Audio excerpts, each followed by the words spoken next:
You ask Tiger to solve. This deals with linear equations with one unknown. The final result is x equals 49. Let's solve it step by step. Group all constants on the right side of the equation. Add 33 to both sides. Simplify the arithmetic.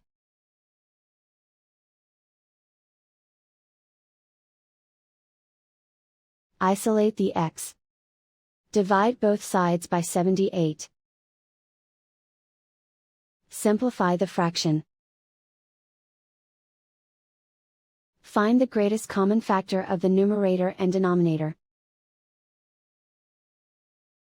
Factor out and cancel the greatest common factor. And so the final result is x equals 49.